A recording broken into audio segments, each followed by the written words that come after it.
Good afternoon and good evening to those of you in Europe, and good morning to those of you in Australia. Welcome to session 4 of the ESIG 2021 Spring Technical Workshop. We have another great session on inverter-based resources lined up for today in what has turned out to be Inverter-Based Resource Week at ESIG. I'm Charlie Smith, the Executive Director of ESIG, and I will provide a few brief opening remarks. As you know, our spring workshop sessions are all being held online and are open to everyone. The workshop was planned with the input of our ESIG Offerings Committee, chaired by Bethany Frew of NREL and Julia Matoibasan of ERCOT. The committee consists of the chairs of our 6 working groups and several of our board members.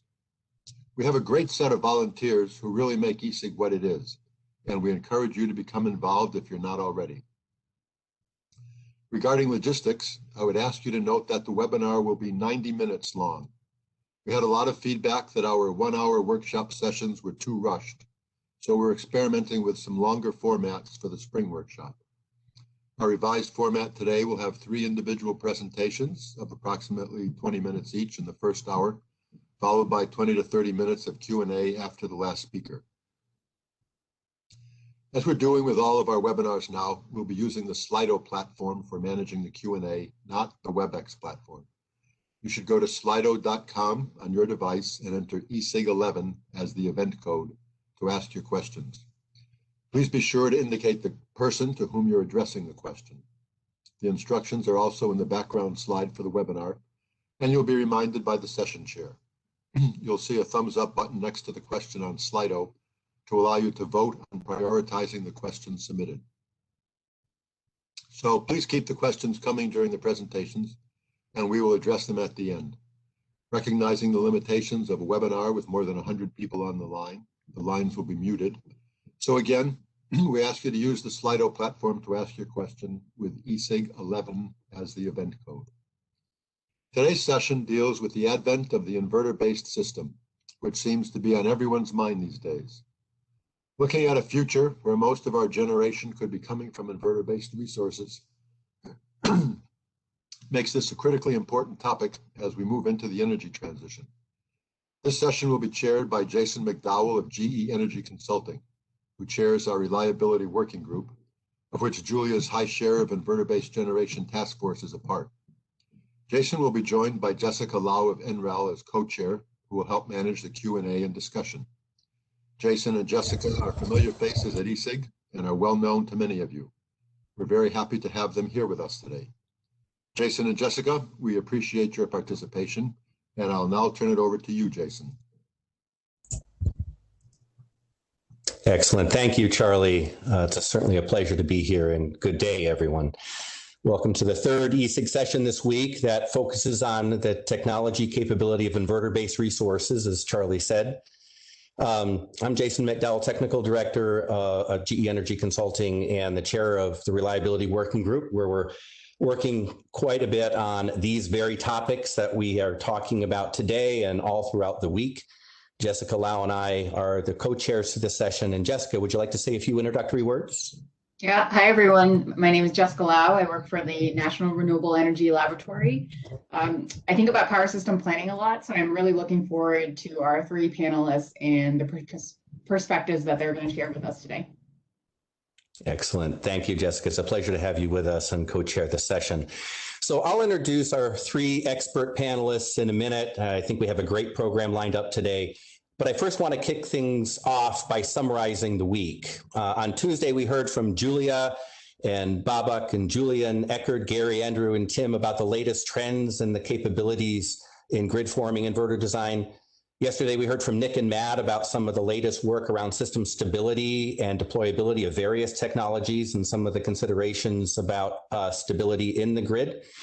But today, we'd like to round things out by offering a dialogue and some insight about the deployability of those new technologies in terms of reliabilities, codes and standards, reliability considerations, and practical aspects of how to maximize the benefit of new equipment capabilities and functionality. So I've started the question and kicked us off with one question that we've heard actually in the last 2 sessions And I'd like to get the perspective of our panelists today as we walk through this as well. And that is, what is needed to successfully enable and deploy new technology to meet upcoming grid needs? How should requirements and planning and operational practices change to accommodate new technology like grid forming? And what are some of the hurdles for enabling and deploying grid forming capability? So with that, I'd like to start off by introducing our panelists. First, I'd like to introduce our first speaker, Ryan Quint from Nerc. Ryan is the Senior Manager of BPS Security and Grid Transformation at Nerc, where he supports the electric utility industry to tackle emerging risks and transformation topics. He leads a number of industry efforts focused on integration of inverter technology to the bulk power system, ensuring reliability and increasing amounts of DER, incorporating cybersecurity into traditional system planning and operations and practices. I'd really like to thank Ryan for all of his strong leadership, many successful Nerc initiatives, including IRPWG, Spiderwig, SAMS, LMTF, and international initiatives around IEC and SEGRE for the integration of IBR. Ryan, really looking forward to your presentation. Please take it away. Thanks, Jason. Thanks so much for having me. I was going to put it in the Slido poll, but my picture doesn't look like my current self, yet Sebastian looks nearly identical. I don't know how he's done that in a year of the pandemic. So I'll save that. I'll save us the pain in the Slido, but that's my question. Thanks for the invitation, Charlie and Jason and the whole ESIG crew. I'm excited to give a slightly different perspective than I usually do. Going to take a slightly different approach here. I'm going to go through some of the nuts and bolts, and then I want to pose some questions that I frankly don't have answers to, but I hopefully the dialogue will be of value to the industry. Ryan, I'm not able to progress the slides, so maybe you can, or somebody else has the ball still. Hang on 1 second. There we go. Cool. Awesome. So we've all heard of the disturbance reports. I'm not going to spend much time on this. If you're not familiar, if you're new to ESIG or you're new to the inverter-based world, I would strongly recommend taking a look at the work that's been done by the Inverter-Based Resource Performance Working Group and industry at large to kind of leads us to where we are today, particularly in the Nerc realm. So most recently, though, we did publish our San Fernando disturbance late last year. A lot of the findings and recommendations mirror the past disturbances, but there are new things coming up through each event. So I definitely encourage everyone to take a look. I get the question, how do we feel, or are we feeling confident about where we are with understanding the performance of inverter-based resources on the bulk system? And I'm talking here really pragmatic, what's happening out there today, particularly the abnormal performance. And I think we're in a good spot that we generally understand the more systemic type of issues that we see on a regular basis, particularly for legacy equipment, the momentary cessation, possible forms of tripping, etc. So, the graphics here pulled out of our disturbance reports, and we feel pretty confident that we understand which of these resources out there are prone to these types of things, whether it be a specific manufacturer, the vintage of the inverter that was used, etc. But we also feel fairly confident that newer generation technology is eliminating these types of issues to the extent possible. And as we'll hear from Yen, the standardization of these performance issues will likely help mitigate them in the future. We've published some, I think, really foundational materials, particularly for North America, with the guideline there on the left of recommended performance for inverter-based resources that we published at the end of 2018. And I'd say most importantly, or most foundational, is that guideline there on the right of improvements to interconnection requirements for BPS connected inverter-based resources. I feel like no matter what conversation we get into around the really kind of practical nuts and bolts, I'm running into this problem, why is this happening on my grid?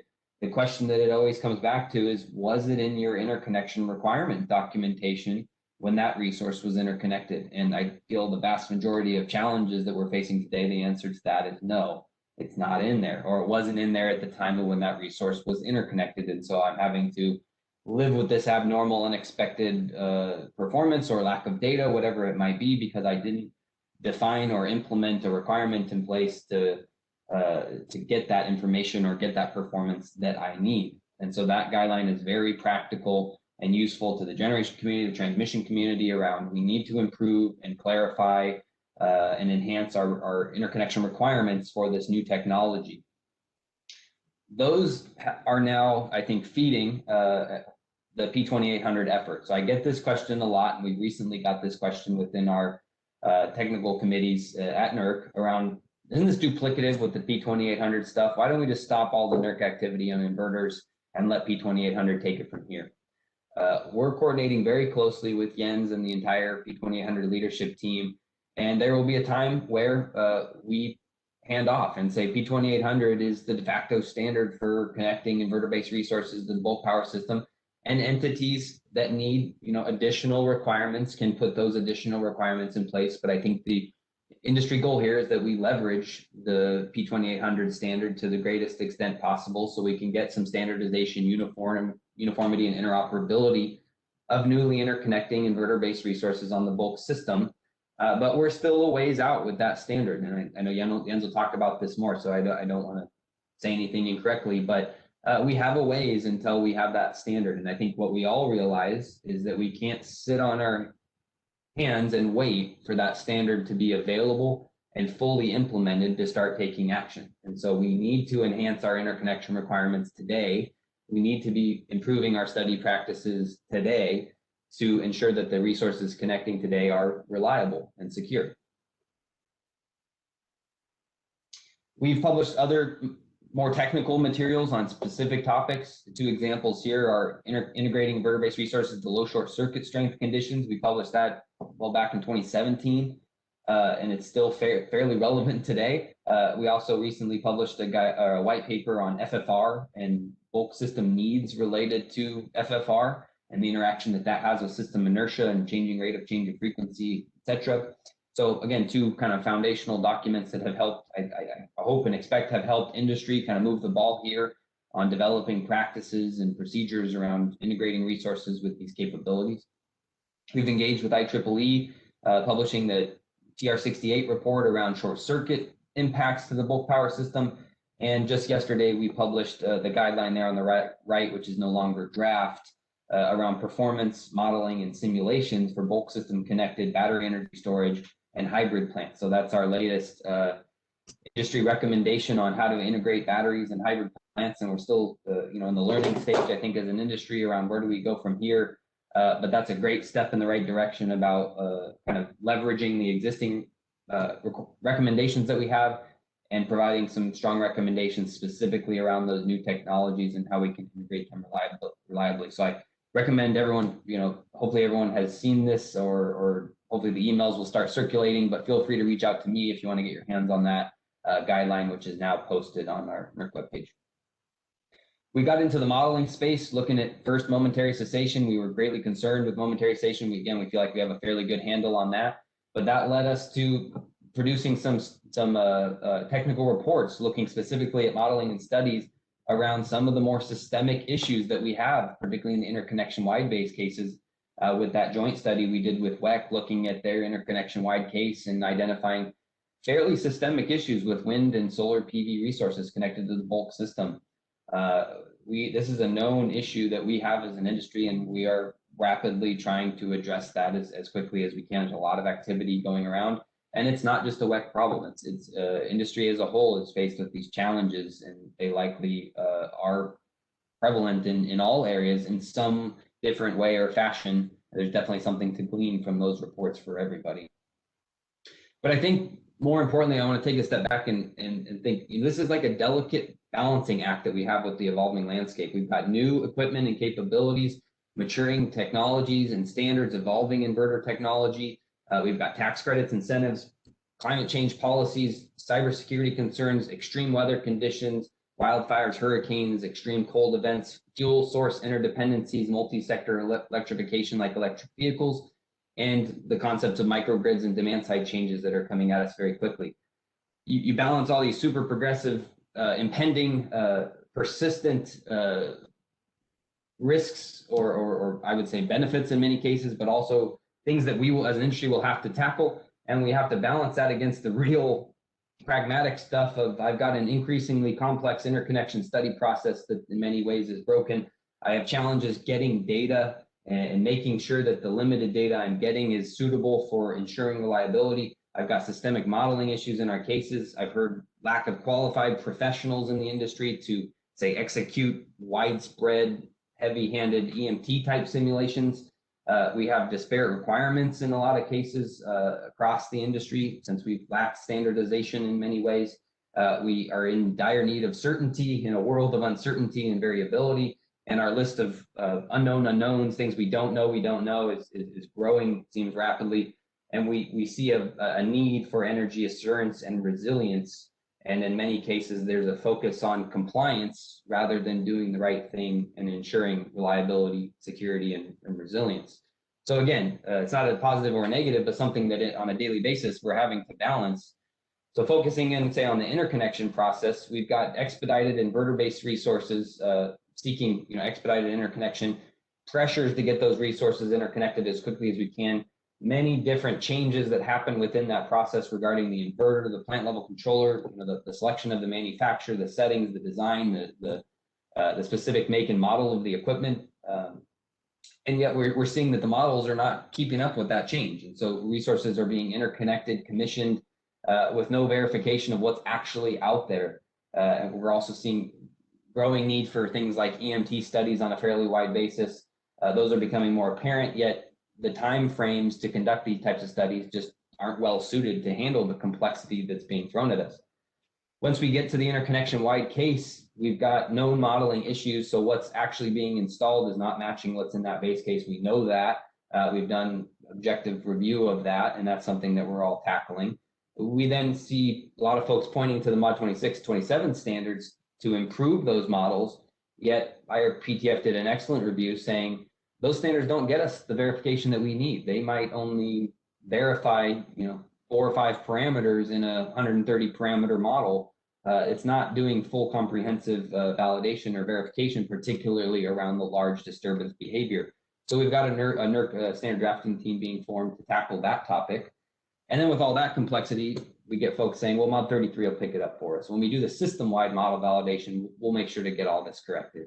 I think that's a dream in many cases because we lack any relevant high-speed data to be able to make a notable difference in this area. We ask for data from many installed plants, and the highest speed data we can get is 10-minute resolution for one single data point. So how am I supposed to verify a dynamic model, or even in some cases a steady state model with that type of data? That's a significant challenge that we have.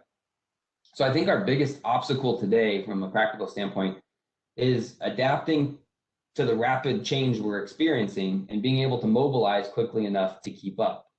And I think that would hopefully resonate with everyone on the call in your specific niche or area. We, in the realm of the studies and modeling and stuff like that, we need sufficient and comprehensive data collection. We're recognizing that. We need accurate and verified models. We need to streamline the interconnection process. We need suitable and adequate studies prior to interconnection and after interconnection to ensure reliable operation of the grid, and the ability to accurately identify future reliability issues. We're hitting the limits of some of the computational capability of some of our models and realizing we need to go to more higher resolution detailed modeling techniques, yet we don't have the capabilities or the requirements in place or the technical expertise in-house to conduct those studies. So in some areas, we're in for a bit of a squeeze there to keep up with that changing landscape. And again, going back to sufficient time is needed to develop solutions, deploy those solutions in terms of reinforcements. When newly interconnecting plants are between the interconnection point and the time that they sought interconnection is less than a year and a half. It's very hard to build anything on our grid these days within that time frame. So transmission planners and planning coordinators are faced with challenges that the grid is changing so quickly that can a transmission reinforcement project even keep up with the rapid change of the grid? So again, we need holistic solutions to create grid resilience. And a lot of these things, in my mind, I'm coming to the realization are boundary spanning. There is no one entity that can solve these issues single-handedly. It requires all of us to come together to tackle these issues collectively as an industry. So forums like ESIG and P2800 and the IRPWG and all the various activities underway are a great step in the right direction because we need all players at the table to make this work. But I think here on my last slide, I think we need to ask ourselves some hard questions for a future that is, what is the advent of the inverter-based system? Are we designing an energy system that has assurance of its fuel supply? Not certainty, but assurance that the fuel supply or the energy supply will be there, particularly under extreme circumstances. That should resonate for everybody that lives in North America, particularly right now.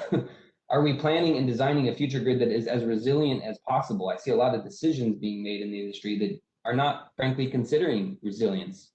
Grid planners are focused on meeting reliability criteria, but when I ask what they're doing in terms of resilience, it lacks in that regard, I think. Are we confident in our resource mix to handle, again, extreme weather or extreme events?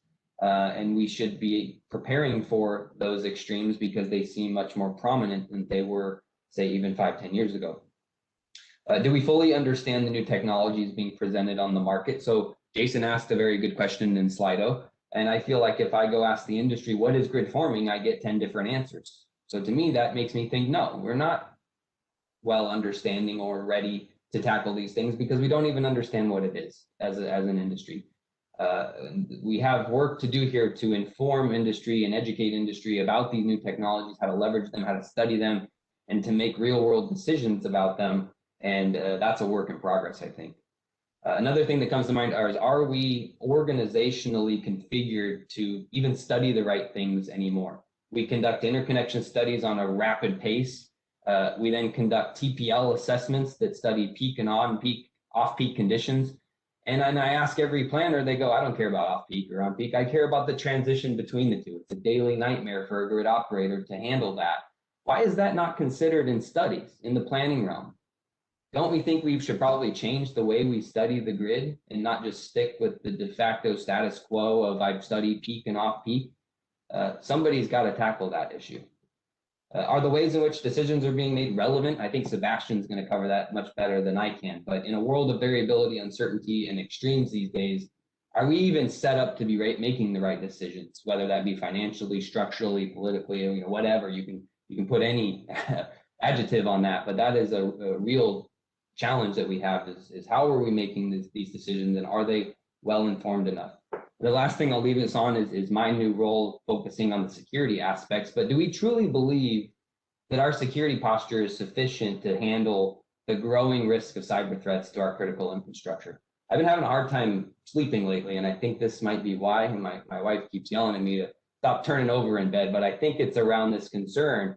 And I was part of a fascinating conversation yesterday that said, why as a professional engineer, to get your PE license, do you have to understand the ins and outs of the fire code? Yet there's not a single question on there about understanding the cybersecurity risks associated with the system you build. That's a good question. That's a foundational question that we need to be asking ourselves. So again, I don't have the answer to these, and I look forward to the discussion we'll have. So with that, I'll turn it back to you, Jason. Excellent. Thank you, Ryan. That was a fabulous way to kick us off. And you hit on a lot of the hot issues for sure, and went a long way to try to answer the question. So thank you for that. Just a reminder for everyone to submit your questions on Slido at ESIG11, ESIG11, and please call out who your question is for. So I'd like to introduce the next presenter, Jens Boemer. Jens is a principal technical leader in the Transmission and Operations and Planning Group at EPRI. He leads EPRI's strategic research on integrated transmission and distribution planning and operations, including grid integration of renewable and distributed energy resources with focus on stability. His areas of expertise include interconnection guidelines, aggregated modeling of solar PV, and DER communications and control. I'd really personally like to thank and congratulate Jens for his strong leadership in the IEEE standards 1547 and 1547.1, and his current leadership of IEEE P2800, where he's going to talk a lot more about today. Jens, certainly looking forward to your presentation. Please take it away. Thank you so much, Jason, and hello, everyone. So yeah, sometimes I wonder whether I'm wearing too many hats at the same time, as our staff is helping me out with that. And I want to thank several of folks that helped me put together, especially one of those slides here for today's presentation, which is really meant to be thought-provoking, and I'm sure not everyone will agree with me, so hopefully will also trigger some good discussion. But very happy to be here in this distinguished panel. I would like to start out with why we are here. And, you know, I saw that Julia had an excellent panel, which was focused on grid forming inverters. My presentation will not be focused on grid forming inverters. We're still, I would say, catching up with the IEEE on just the basic grid support inverter technical requirements. But Julia had a really nice slide here with what I would call a death cycle or death spiral. You know, if the OEMs do not know what clear specifications are, and then operators or planners don't really know what they can expect from these inverter-based resources, this all leads to pretty much failure. And hopefully we can break this cycle, and how we plan to do that is part of this presentation. Also, piggybacking on what Ryan said in terms of accurate and verified modeling, streamlined interconnection process, and suitable and adequate studies prior to the interconnection, that is really all part of what we wish to accomplish with not only IEEE 2800, but also subsequent projects related to implementation of 2800. And Mahesh, one of our vice chairs in 2800, presented to the solar and the wind industry a few weeks ago. And this was really about the motivation why more than 175 folks from the industry came together in this IEEE P2800 working group to spend pretty much the last 2 years with each other, and volunteered a lot of time. And the reason was that there's such a diverse set of requirements across the country, and it's really a challenge for manufacturers to stay up to date with all these different requirements. It also turns out that sometimes requirements are not considering that inverter-based resources like wind, solar, storage are quite different in their capabilities from synchronous generation resources. And, you know, often they have higher, but sometimes they do have lower capabilities. And last but not least, some of the requirements that we have come across in the discussions of 2800 may not have been in the right balance between forward-looking, addressing future challenges with regard to deployment of inverter-based resources maybe 15, 20 years ago. That's the lifetime these resources typically stay in the grid when you interconnect them today, versus considering what is the state-of-the-art technology today and what is reasonable to require as a technical minimum requirement. So that really sets the landscape here. And one hypothesis is that adequate interconnection requirements could be one answer to address many of those challenges.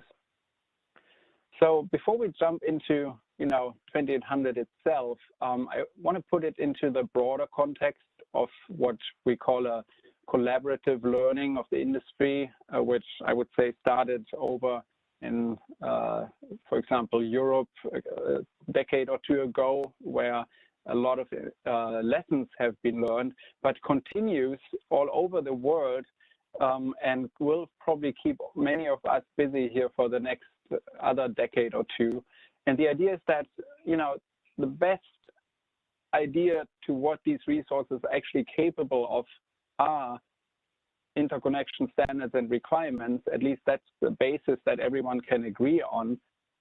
And at least it creates the least common denominator.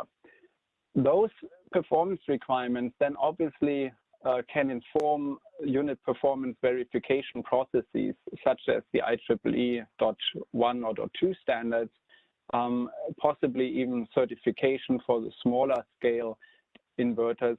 And laboratory testing has the opportunity to provide us with actual measurement data, but only focused on the unit. So while this has been in the focus of the industry for a long, long time, I think what has become more and more important is understanding of how to verify the performance at the plant level. And again, we can learn from leading practices around the world here. And that is one of the objectives of subsequent IEEE activities that may follow 2800 once it's published. And I think, Ryan, you also mentioned some of the Nerc modeling standards that could potentially play a role. The idea is that, you know, you take some of the components of a plant, put them into a simulation model, and figure out whether the plant as a whole still meets the performance requirements. Now, if it does meet those requirements, you could use that knowledge to parameterize generic models, which are not necessarily proprietary, but more open source or white box models. Still, configuring generic models can help replicate more specifically a given plant behavior, which then can also be further informed by the laboratory testing from the unit level. So where does that all lead us is having a set of generic models that can potentially be used in system studies, and those models may be more valid or more accurate than somehow the challenges and the partial gaps that we are struggling with right now.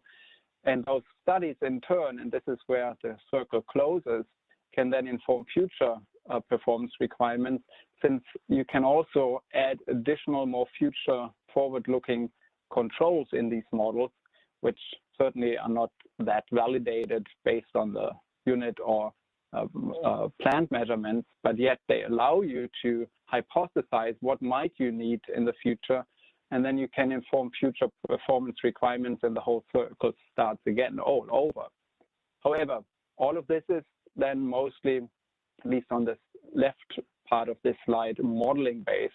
And there are a lot of people who do not trust models for good reasons. So what really makes the big difference here is if we can, as an industry, get our hands on more event recording data that can really inform each one of those steps in this process.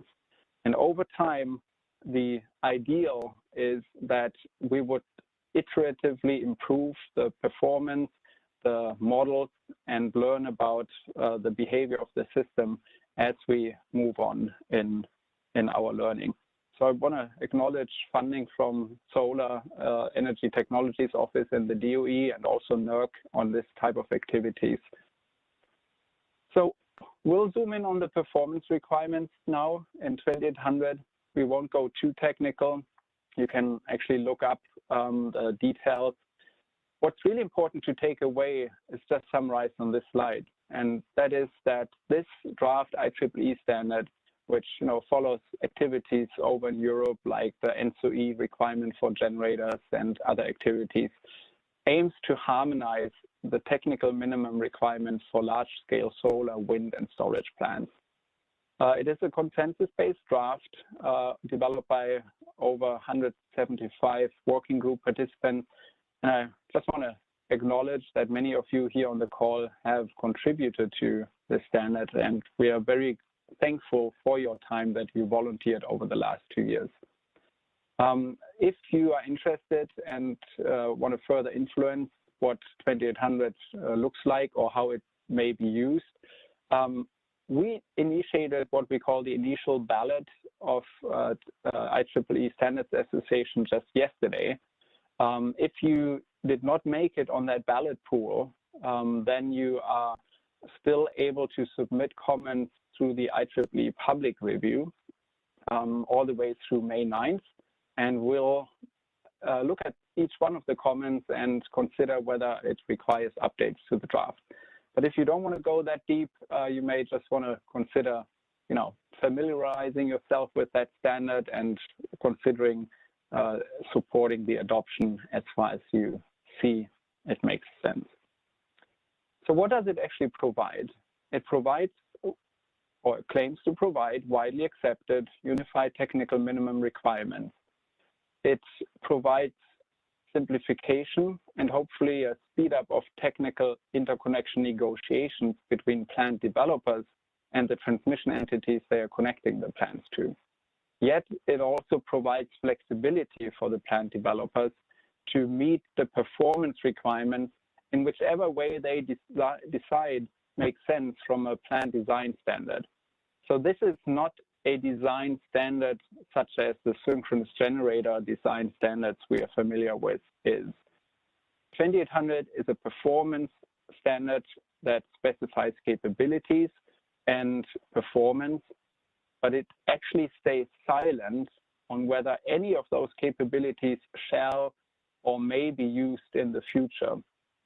The question of utilization or providing services based on these capabilities is completely outside of the scope of this standard.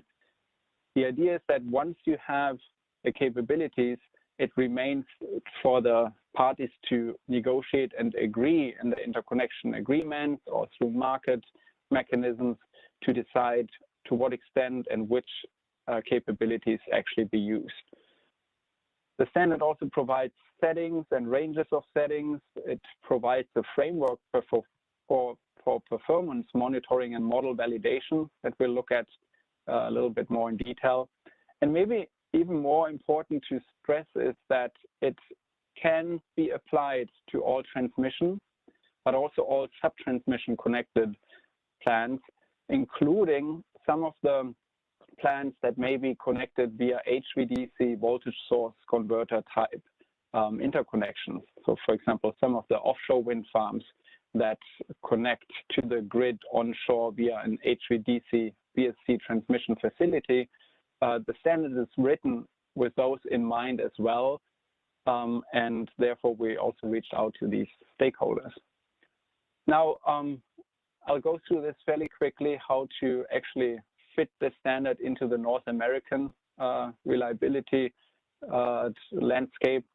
You all know that transmission and distribution has very different jurisdictions in North America.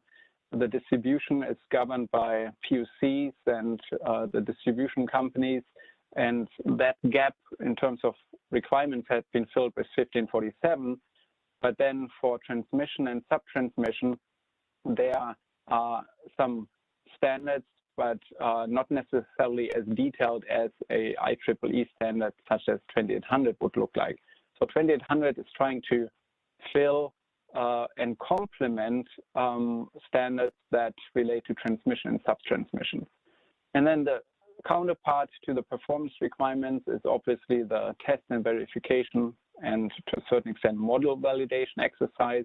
Again, the 1547 series provides value for DERs, and 2800.1, as well as a new draft idea for a 2800.2 individual project is expected to complement the test and verification area. However, all of these standards only really have teeth once you find an authority that governs these requirements to actually adopt it, since otherwise IEEE standards are always voluntary standards. All right, so what is inside of 2800? This is all the consensus based on the working group discussions. We are still expecting some changes based on the ballot that has started yesterday, but we have a whole bunch of general requirements and also clarify that 2800 can be applied to hybrid plants. There's frequency response requirements, and that includes fast frequency response and primary frequency response. Reactive power includes automatic voltage regulation, as well as capability to provide reactive power at zero active power output. And again, this is just the capability. It doesn't mean that it needs to be utilized. Power quality has a whole range of issues, and you have right-through requirements that are fairly detailed, modeling, validation, measurement data, performance requirements, and test and verification requirements. So 2800 draws this minimum bar more or less here. So there were a couple of things that we left out intentionally, and transmission planners can always require anything above the 2800 proposed minimum requirements, but we'll see how that shakes out. We got a really strong approval for this by the working group. And as I said, utilization is not addressed in the standard. So where are we in the process? We started the initial ballot yesterday. We expect several recirculations here over the coming months and hope to publish by the end of the year. Once that is published, there's room for other projects to subsequently complement 2800, including this potentially new 2800.2 individual project, as well as some of the related Nerc activities. Now, I'm probably have run out of time pretty soon, but I want to show you the test and verification framework that 2800 proposes, which is not only based on commissioning tests, but it also is based on plant level modeling that uses type test validated unit models, plant level models in terms of model plant level evaluations, which would then subsequently complemented with post-commissioning model validation and monitoring. How all of that may fit together remains to be seen. We do have, one vision that could potentially help in that respect, and the idea here would be to kind of more clearly separate what type of model is used in what step of the interconnection or planning process. And many of you are familiar with the transmission planning type of studies models for system reliability and expansion planning. Then more recently, the interconnection and grid integration planning modeling has increased because of the challenges related to weak grid conditions and other inverter-based related challenges, but also the opportunities which can help address a question of interconnection approval versus no approval. But one of the areas that still can be improved potentially is the verification of the plant performance, which often is folded currently into the second step, but there may be some room for improvement going forward. And the goal of that would be to verify the plant level performance as such. So that can become, as complex as you wish, but at a higher level, the question is what type of models to apply in which of these steps. And it's expected that in many cases, the generic models could potentially be sufficient for this third step. You would use the performance requirement standards in the first step to actually validate the plant performance, which potentially requires far detailed models such as black box EMT models that could be validated on type tests. And then once that validation exercise has been carried out, that can help configure adequately the generic models for the transmission planning studies. As a matter of fact, there's this project 2882 that will start working on acceptance criteria for models, whereas then we still have a gray area in the second step where either detailed or reduced generic models may be required, although at this point there is no generic EMT model that is widely accepted by the industry, as you can imagine. So there is an opportunity to work together towards such a more generic EMT model. And those models may be a little bit more hardware-based than the performance models in the third step.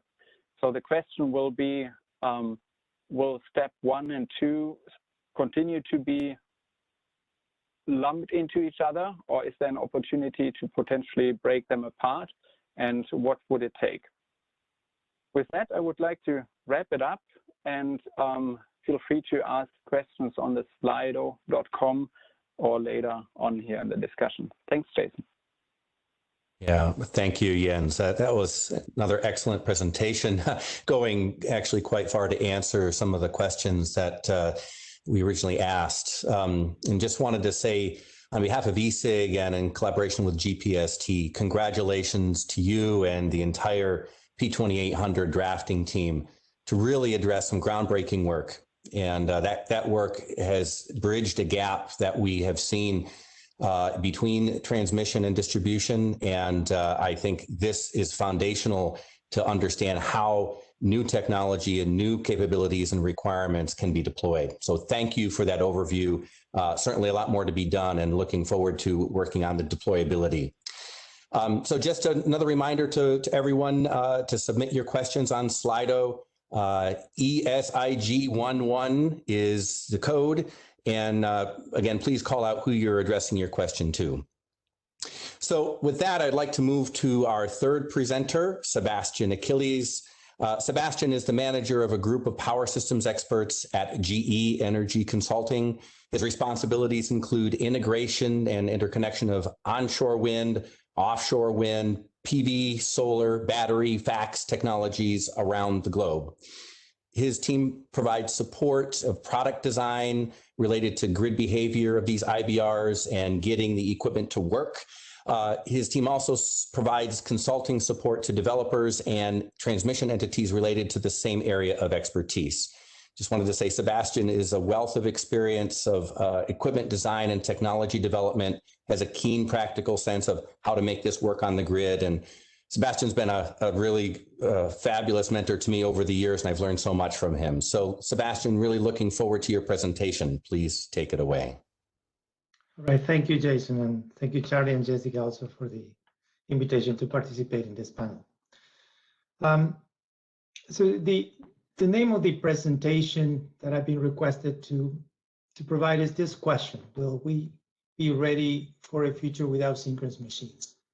So this is part of the theme that maybe Ryan started of posing questions that we may not know the answer to. Now, I don't necessarily know the answer to this question, but I will elaborate on it. The way this question, I think it's tied to the previous presentations from Ryan and Jens, is that Ryan elaborated on some of the challenges that we're seeing today, how some of the practices that we have around reliability need to be changed in terms of processes, interconnection practices, but also maybe performance on the equipment. And then Jens elaborated on a particular manifestation of that related to particular standards that are being put together to address that. The question that Jason and I think Charlie posed here for me to elaborate is more related to what will happen next. So if we try to fast forward to system conditions where it's significantly more inverter-based resources than what we're looking at now, we may see scenarios with less number of synchronous machines in the system. So the question is, are we ready for that? So with that, I have a couple of comments about the question. So, and this sort of reflects a little bit of a nice conversation we had with Ryan, Jensen, and Jason a few days back. So this is the question that were posed. If the question, instead of being, will we be ready for the future without synchronous machine, would be, are we ready? The answer is pretty simple, no. Now, if looking at the particular question, maybe we're ready. And what I will do is I will elaborate on some aspects related to this maybe. Now, the question is done in a simple way, but I would like to elaborate on an aspect of it. So here we talk about without synchronous machines. Here's not that a synchronous machine has something wrong and we're trying to get rid of them. Not at all. This is more related to the fact that there will be more inverter-based resources and there will be significantly less synchronous machines. So I think without should be interpreted as a short for with significantly less synchronous machines. So with those clarifications on the questions and probably the answer I'm able to give, one more comment about why this is important. And I think for this audience, this is probably trivial, but I just wanted to make sure this was clear. This graph here simply shows the level of penetration. It's probably hard to see. This y-axis is level of penetration. And this is taken from past data, and it shows that if you have a 25% annual energy penetration, you may see instantaneous levels of 71% of inverter-based resources. So as we progress with the level of inverter-based resources deployments in the system, the levels of instantaneous penetration if we do not constrain the renewable resources, is going to get really high really soon, right? And so this question is about potentially how do we make sure that we can operate reliably during those few hours where we have significant less synchronous machines, maybe in a shorter term, and in the longer term, maybe we'll have more hours where that happens. So with that, I'll move to this. So I don't really have an answer to the question, so I will elaborate on these 3 items. What is the technology gap to be able to operate with significantly less synchronous machines in the system? What is this balancing act between system reliability, tougher requirements, and the deployment pace of IVRs? And this is kind of the subject that I think both Ryan and Jens kind of elaborated on, this balancing. And this is not going to get better as we get to a future with significantly less synchronous machines. And then if we have time, I would like to touch a little bit on the motivation framework and value for all the parties that need to do something to make this happen. So on technology, readiness, and gaps to be able to get to a future with significantly less synchronous machines connected to interconnected systems. So this simple graph here shows basically 2 things. So the upper part is IVR deployment, and the x-axis is the amount of synchronous machines in the interconnected system. And this is conceptual, so you could have different interpretations of this being the full interconnected systems or pockets in the system. For now, I will be vague, sorry, and that doesn't change the outcome. And then in the lower part of this plot is the amount of features that IVRs have to facilitate that these IVRs are deployed and the system operates reliably. This, by system, I refer to the interconnected system. So this yellow area here represents the vast majority of the deployments that have happened so far in systems where the amount of synchronous machines, the percentage of synchronous machines is relatively large. So with important improvements to the inverter-based resources, and in the context of the conversation that have been happening over the last few days in these sessions, and what was mentioned before, this will be grid following technology. So there has been quite a bit of development there and getting these devices to support the grid in certain ways.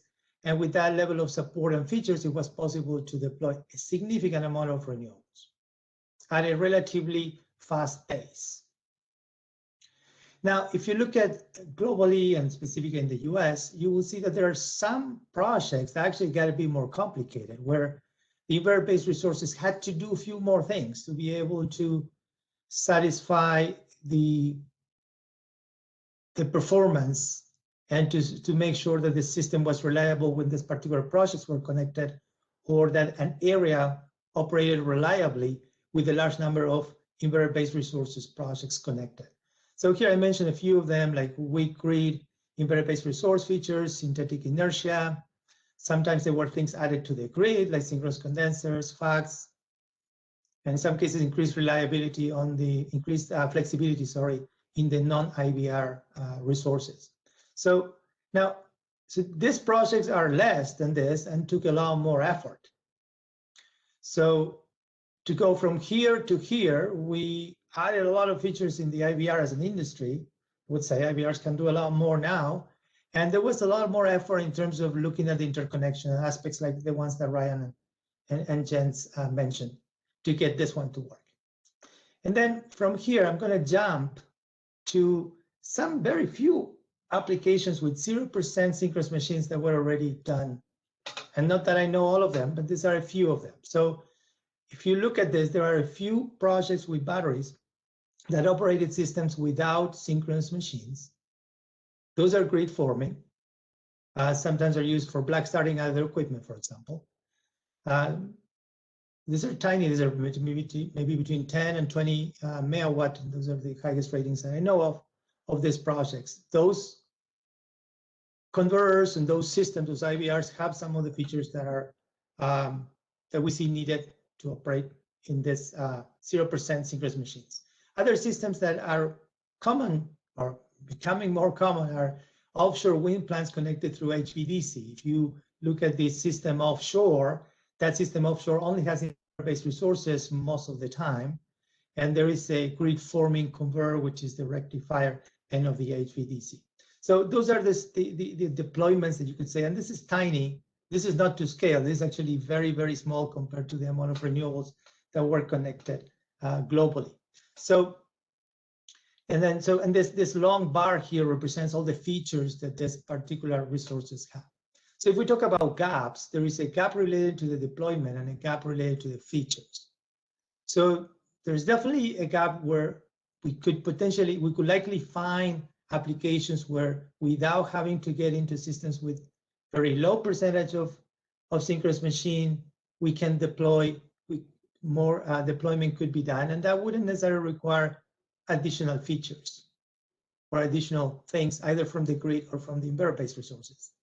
Now, when we get into this space here, this is a lot of, there are a growing amount, or there's a significant amount of projects that will need to be deployed to cover this sort of blue area, so that we get to this subject of maybe we don't need so many synchronous machines in the system anymore.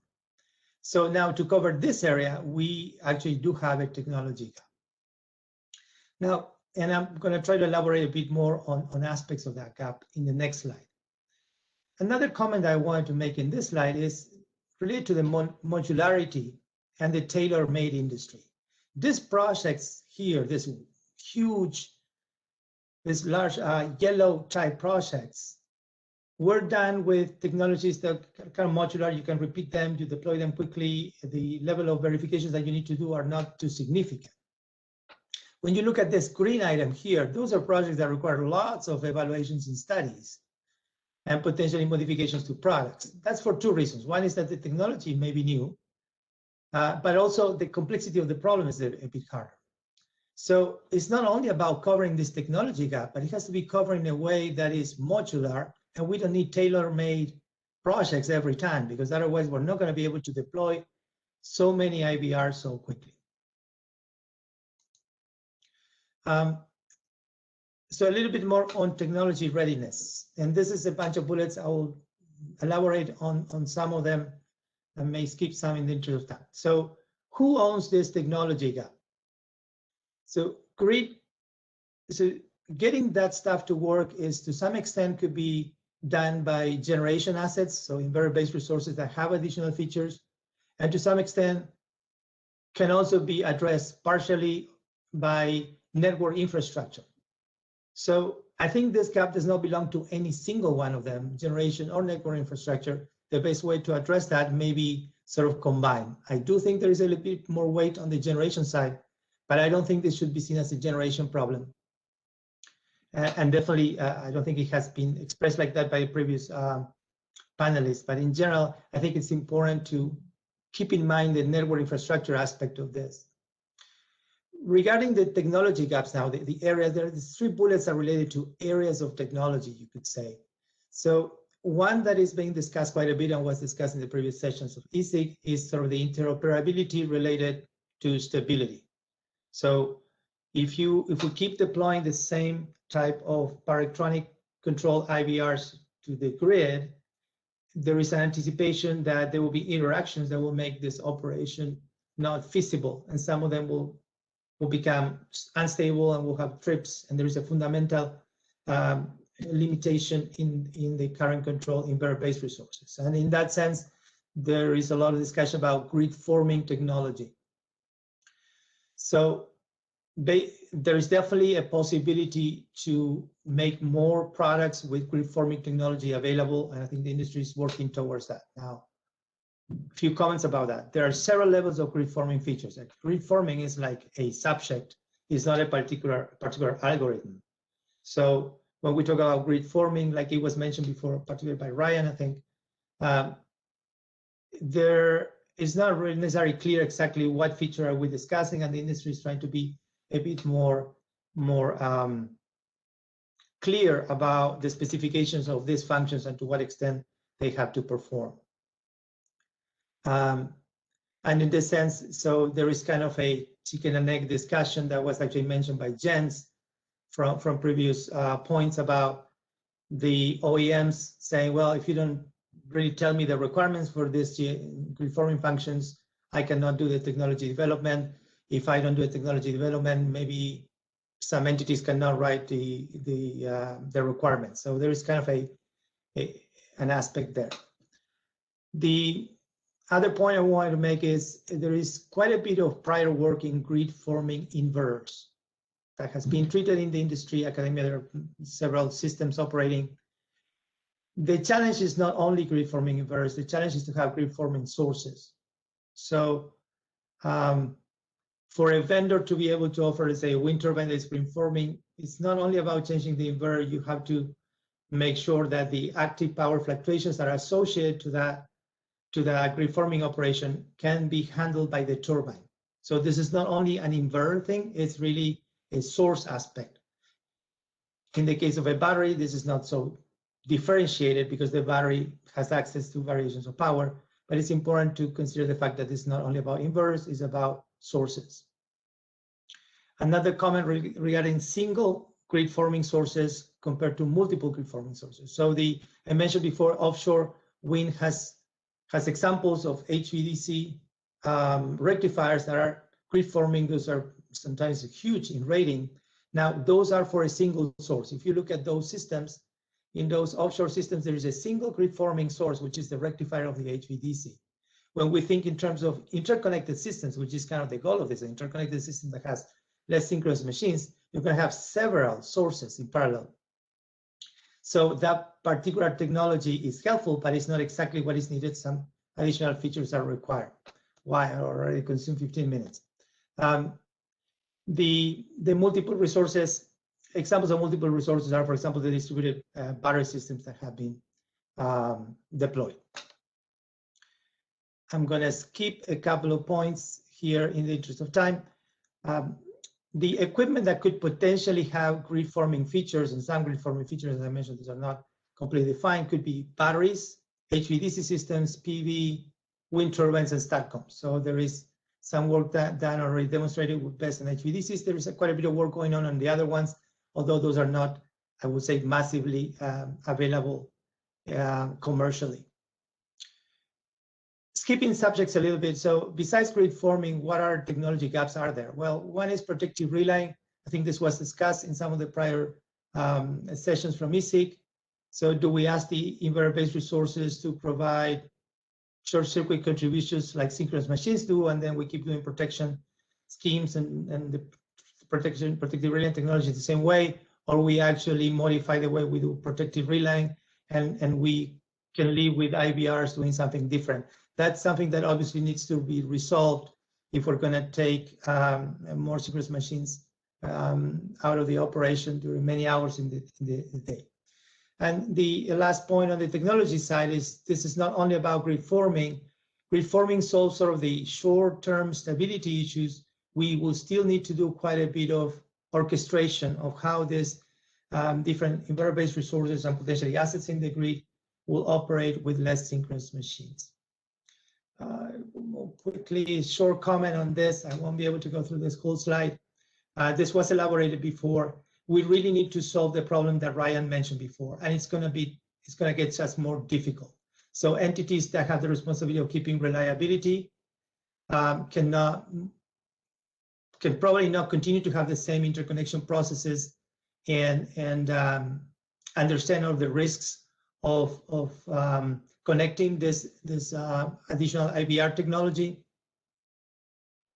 So if they don't change their processes, they're probably going to miss some important risks. On the other hand, developers see this longer process as a risk from the point developers and OEMs. The interconnection processes are a bit more uncertain.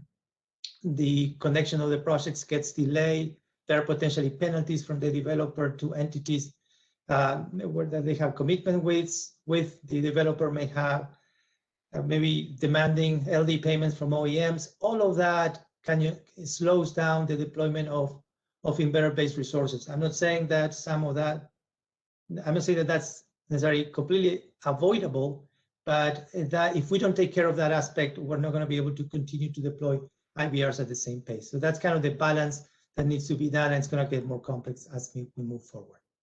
And I had one more slide, but I will skip it in the interest of time.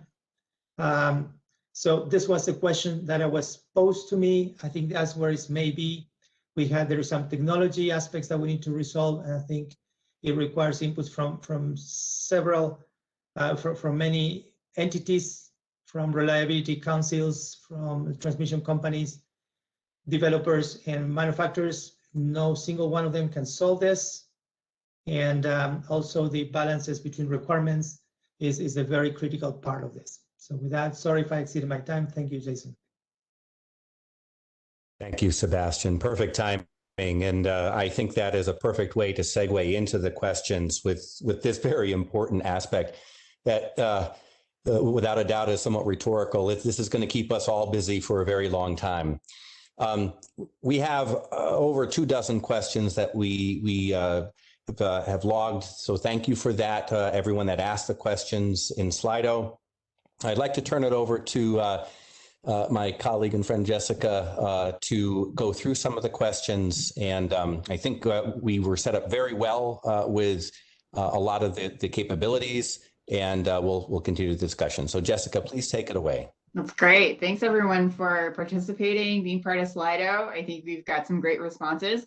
So by popular demand, let's hit the first 2 questions first at a broad scale.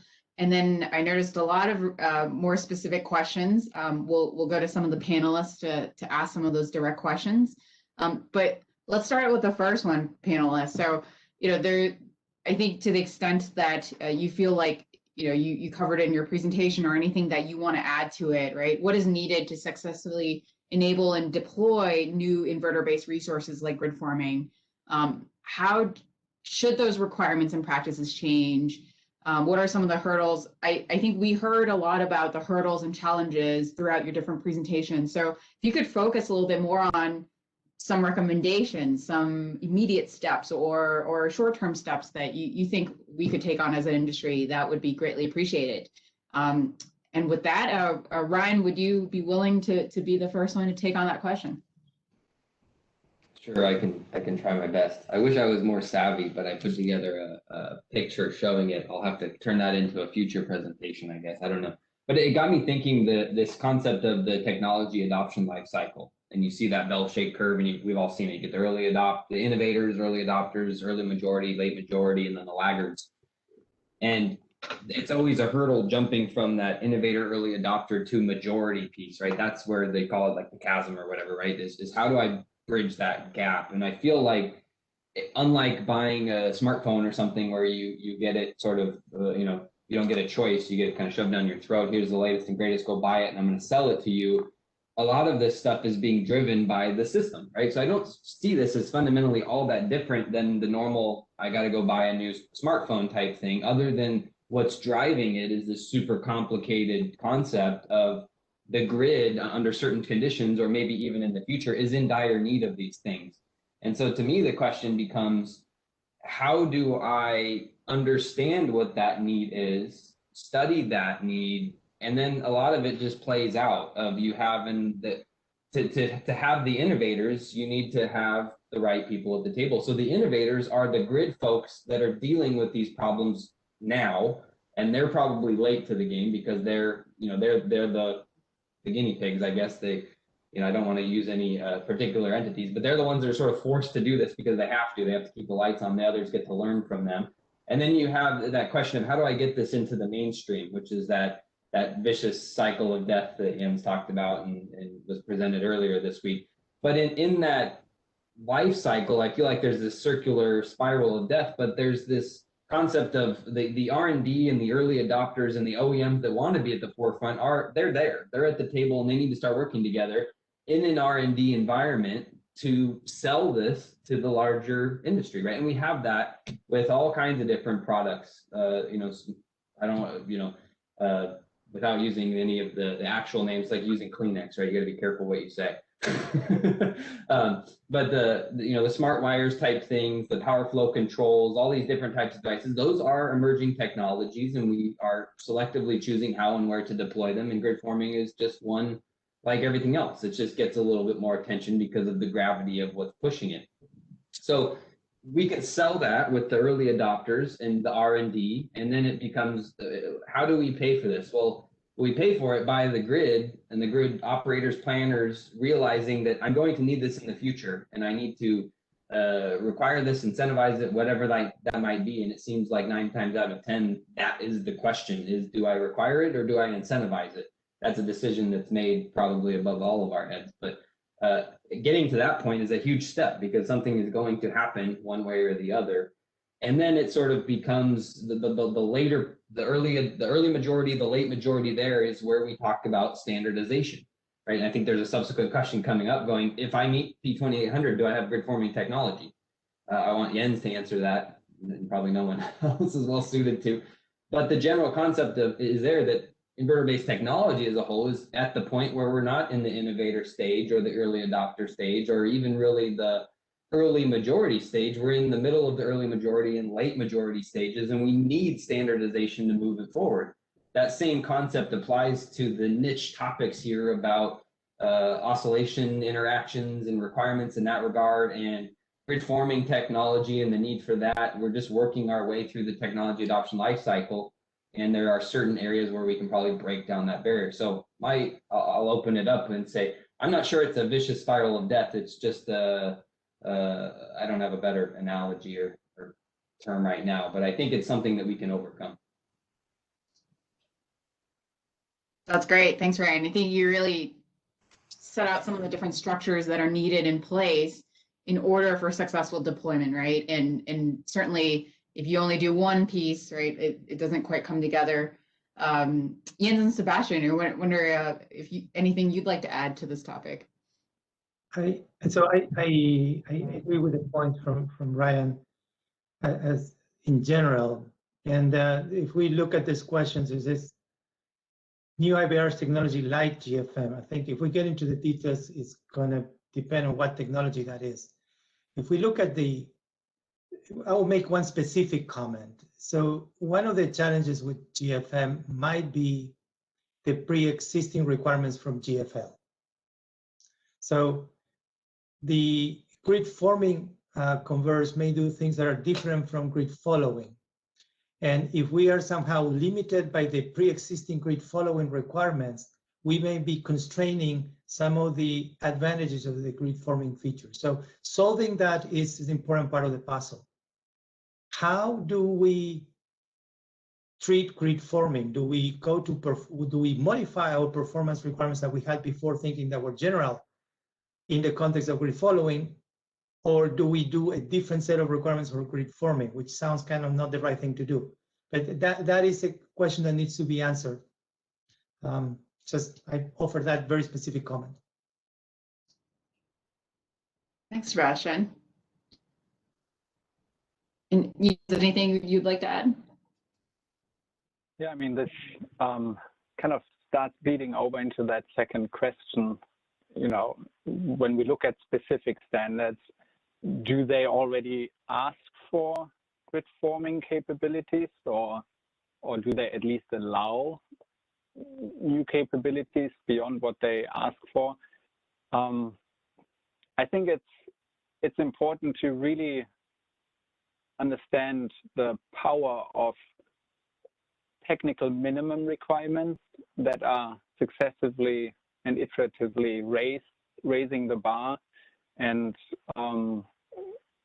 also making sure that any requirements are more performance-based and not necessarily, you know, preempting certain ways to design the inverter controls, because that would always then leave enough space to raise the bar iteratively while letting different technologies compete with each other. And some of those technologies may be grid forming, or may be called or labeled grid forming, and others may not be labeled that way. So I think it's really important that we are very intentional when we write standards, how we write them and when we write them. And that's one of the struggles we dealt with in 2800. We didn't want to go too far, but we also didn't want to, you know, fall too far behind. So if Ryan really wants to hear answer from me on this question about whether resources interconnecting under 2800 would be grid forming resources, the answer is probably some of them may be considered grid forming in certain, parts of the grid, depending on the grid conditions. You could use that as grid forming, but there may be other conditions in the grid where, technology interconnecting with 2800 capabilities would not be sufficient, and additional requirements above what 2800 requires might be needed. Now, what is grid forming after all? I know Julia's session really tried to shed some light on that, but I think we are all still wrestling with it. The important thing is 2800 does not preclude or exclude interconnection of grid forming technologies to the grid. They're not shutting the door. That's really interesting, Jens. Thanks for definitively answering that question. I think, that certainly many people have that same question. And I think one of the things you brought up, right, is that balance between what the system needs and the different technologies that are connected to the system, right, which is always the difficulty, I think, in power system planning and operations. So I think this is a nice segue to our next question about Great Britain, because in this case, right, the question posed there, right, is that Great Britain is procuring grid forming in 2021 with up to 500 million pounds available to procure that. So that's certainly from the system view, right, versus you were just covering, from the technology 2800, right, like a standard view. So we'll go around to the different panelists again too, but Jens, if you could start, question is it too early? It's always good to spend money, I guess, but I would say it would probably be too early here in North America, as far as I know, based on the discussions we had in 2800. Now, can I judge whether it's too early over in Great Britain? Probably not. Okay, appreciate that. Thanks. What about you, Sebastian? What do you think?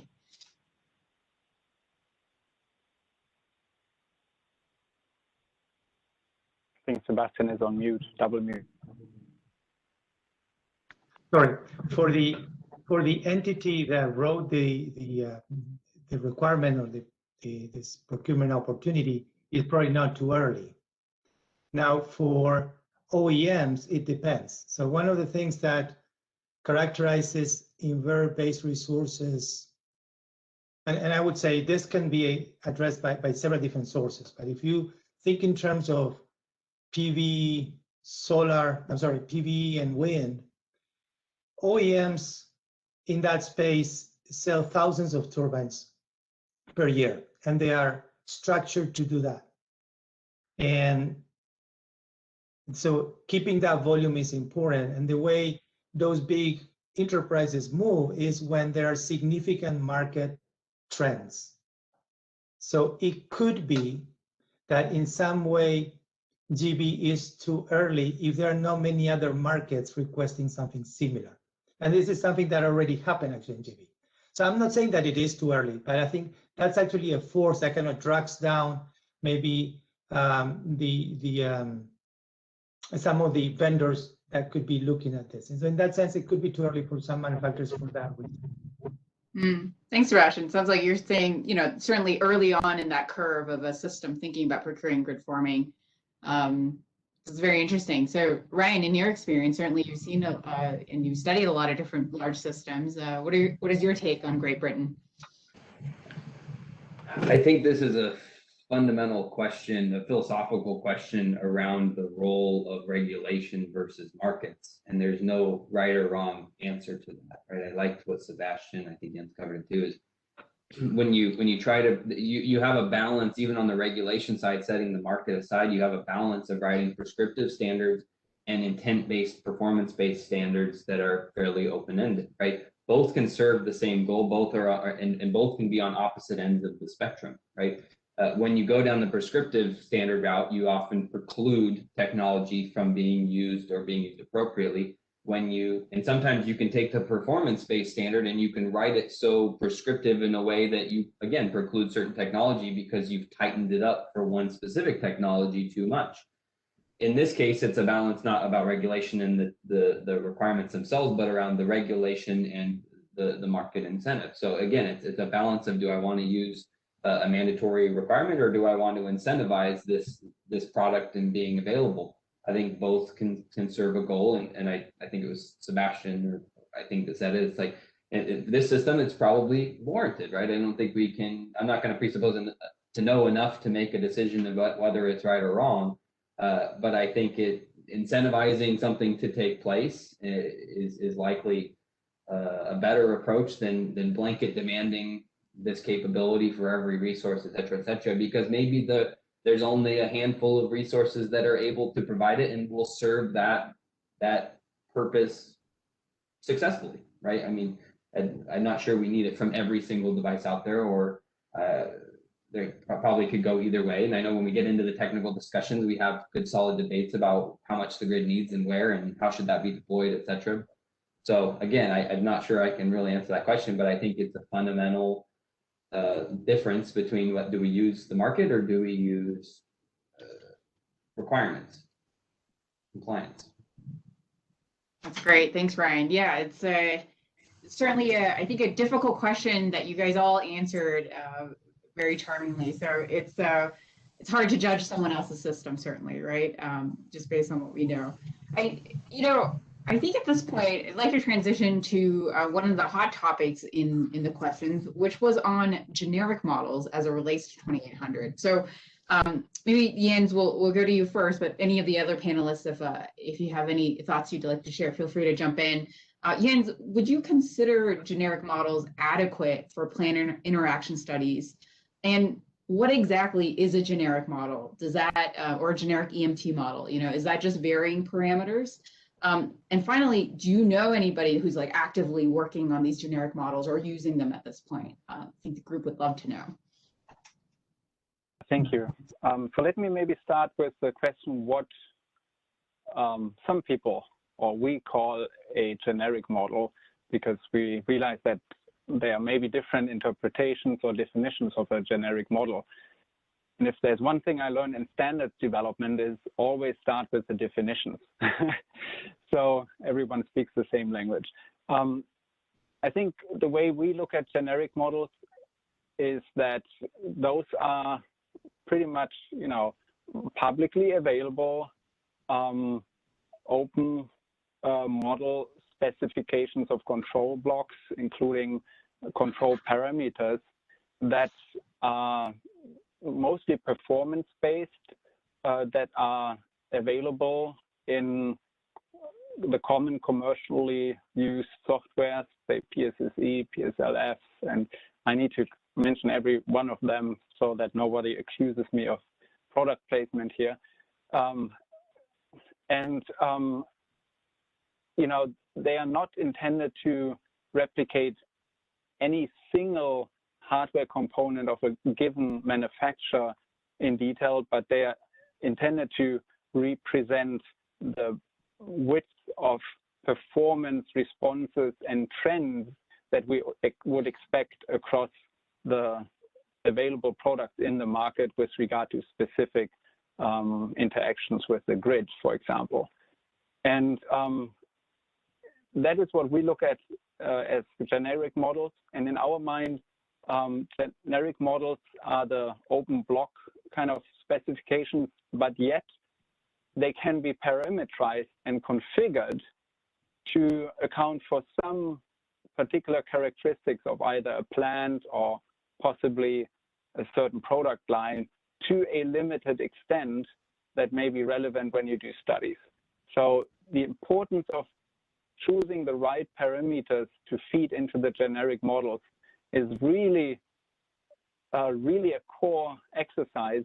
And I mean, many entities around the world, including EPRI, we are not only developing generic models with the industry, but we are doing a lot of research how to parameterize those models, right? At the end of the day, I think a generic model is something that the broad stakeholder range of the industry can agree on as a sufficiently detailed public available model.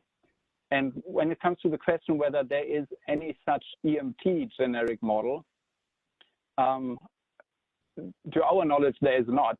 And I would say it's defined by the fact that we are not aware that there is one broad stakeholder consensus over the specifications of EMT models. If there were, then we could argue that that could be called a generic EMT model. Now, is there a need for such models? Probably. And are people working on them? Yes. Are we working on them? Yes. And we would love to, be involved in whatever discussion forum there is where generic EMT type of modeling is developed. All that said, at this point, we do not see that EMT or generic EMT models are available, and therefore they can also not be used for interconnection or interaction with the grid type of studies. And maybe let me just stop here before I ramble on too long. All right, that's great. I think there were quite a few questions on that topic, and I think you really squared away what exactly you meant in the standard we'll talk about when they think about generic models. So that's super helpful. I think with a couple minutes left, there was one particular question I found pretty interesting, and I think that might be good for us to close out across the panelists, is that do you think there are technologies that are inherently have grid forming capabilities? And if so, like what examples that might be? And do you think in the future grid forming capabilities could be enabled by adjusting existing technologies to meet that? Like what is your outlook in terms of future technologies meeting this? So yeah, with that, Sebastian, if you could start us out, please. Can take that one for now. So definitely the battery as a source, having an ability to absorb or inject energy quickly is definitely better suited than other sources to do grid forming. So when you act as a voltage source in the grid, one of the things that you have to deal with is variations in angle, and you do that by absorbing or injecting power very quickly. So a battery can do that easier than any other resource, I think. A wind turbine and a PV can do that, but then you're going to have either some limitations in how much you can do, or you will need to add some hardware to be able to deal with that. So in that sense, battery has an advantage with respect to PV or wind. HVDC, also the HVDC system itself doesn't have a lot of energy stored, so you need to somehow have access to energy to be able to do grid forming with an HVDC system. So that also is not as simple as with a battery. Same thing applies to a STATCOM or that type of fax devices. Regarding this idea that forming is basically a control tweak and you just go to all your old controllers and you add the tweak and then everything is grid forming, I don't think that's going to work. So as I said, some of the sources are going to need more than control modifications to be able to do grid forming, and this depends grid forming to what level and with what features. But in general, they may require more than just changing code. The other thing I would say is that when you look at the way the IVR industry works, is if manufacturers have a product every 2 years.